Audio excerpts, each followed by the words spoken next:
அப்புறம் பார்த்துக்கலாம் இந்த வார்த்தையை நம்ம எல்லோரும் அடிக்கடி யூஸ் பண்ணுவோம். அப்புறம் பார்த்துக்கலாம், அப்புறம் பேசிக்கலாம், அப்புறம் போய் மீட் பண்ணலாம்யா, அப்புறமா ஃபோன் பண்ணிக்கலாம். இந்த இந்த இந்த அப்புறம் பார்த்துக்கலாம் அப்படிங்கிற வார்த்தையோட அர்த்தம் தெரியாமலே நம்ம ரொம்ப அடிக்கடி இதை யூஸ் பண்ணுறோம்.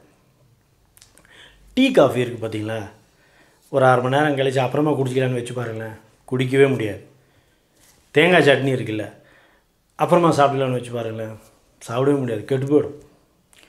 ஒரு சாத்துக்குடி ஜூஸ் போட்டு வச்சுட்டு அப்புறமா குடிக்கலான்னு வச்சு பாருங்களேன், குடிக்கவே முடியாது.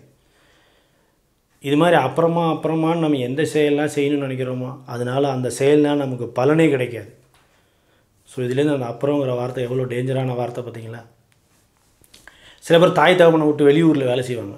அவங்களோட அப்பா அம்மா ஃபோன் பண்ணியாப்பா அப்படின்னு கேட்டால் அப்புறம் பண்ணிக்கலாங்க அப்படின்வாங்க. யாரு கண்டா அப்புறம் அவங்களால பேச முடியாமலே போகலாம். சிலர் வேலைன்னு வேலை பார்த்துட்டே இருப்பானுங்க. சாப்பிட்டியாயா அப்படின்னு கேட்டால் அப்புறம் சாப்பிட்டுக்கலாம்யா அப்படின்னு.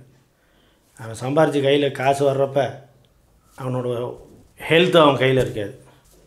பகலுங்கிறது அப்புறமானா இரவாயிடும், இன்றுங்கிறது அப்புறமானா நாளைன்னு ஆகிடும், இளமை அப்புறமானா முதுமை ஆகிடும், பருவத்தை பயிர் செய்.